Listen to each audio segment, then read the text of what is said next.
সকলকে আমার প্রণাম ও শ্রদ্ধা জানিয়ে শুরু করছি আমার একটি নতুন ইউটিউব চ্যানেল লেসবিয়ান প্রেমের অন্যরূপ। অচেনা ভালোবাসার ঠিকানা, লেখিকা সেম, কণ্ঠে পিবি, পরিবেশনায় লেসবিয়ান প্রেমের অন্যরূপ ইউটিউব চ্যানেল। অচেনা ভালোবাসার ঠিকানার প্রথম দেখা। আকাশটা সকাল থেকেই মেঘে ঢাকা। হালকা বৃষ্টিতে কলকাতার রাস্তা যেন ধুয়ে মুছে নতুন হয়ে উঠেছে। রূপা 25 বছরের এক শান্ত স্বভাবের মেয়ে। বই পড়তে, গান শুনতে আর একা একা বৃষ্টিতে হাঁটতে তার ভীষণ ভালো লাগে। বহু বছর আগে বাবা মাকে হারানোর পর মামার বাড়িতেই বড় হয়েছে সে। নিজের কষ্ট কাউকে বুঝতে দেয়নি সে। অন্যদিকে মেঘলা সম্পূর্ণ উল্টো, আত্মবিশ্বাসী, প্রাণবন্ধ আর হাসি খুশি। সে একজন ফটোগ্রাফার। ক্যামেরা কাঁধে নিয়ে নতুন নতুন মানুষের গল্প খুঁজে বেড়ানোই তার নেশা। সেদিন রূপা অফিস থেকে বেরিয়ে বাস স্ট্যান্ডে দাঁড়িয়েছিল। আচমকা ঝুম বৃষ্টি শুরু হলো। কয়েক সেকেন্ডের মধ্যেই সবাই ছুটে আশ্রয় নিল। রূপার কাছে ছাতা ছিল না। ঠিক তখনই একটি মেয়ে এসে তার পাশে দাঁড়িয়ে বলল, আপনি চাইলে ছাতার নিচে আসতে পারেন, ভিজে গেলে কিন্তু ঠান্ডা লাগবে। রূপা তাকিয়ে দেখল একজোড়া উজ্জ্বল চোখ, মুখে মিষ্টি হাসি।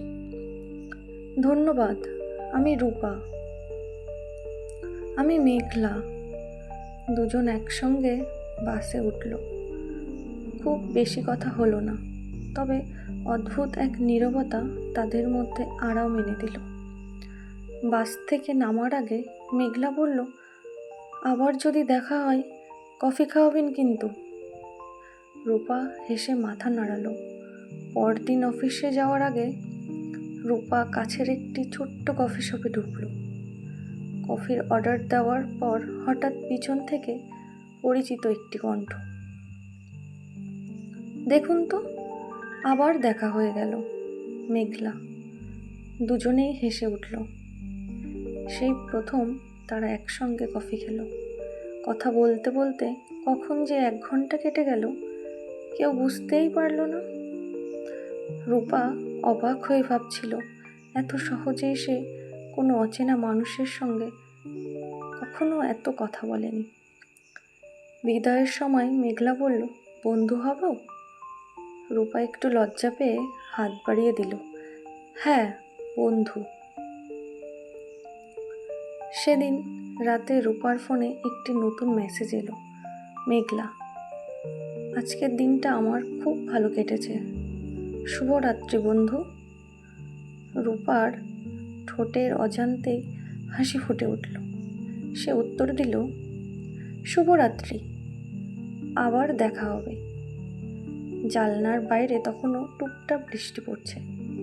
রূপা জানতো না এই ছোট্ট পরিচয় একদিন তার জীবনের সবচেয়ে বড় গল্প হয়ে উঠবে।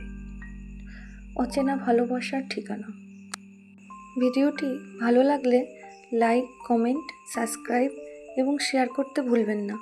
নেক্সট পার্ট খুব তাড়াতাড়ি আসবে। ততক্ষণের জন্য সবাই খুব ভালো থেকো, সুস্থ থেকো, টাটা।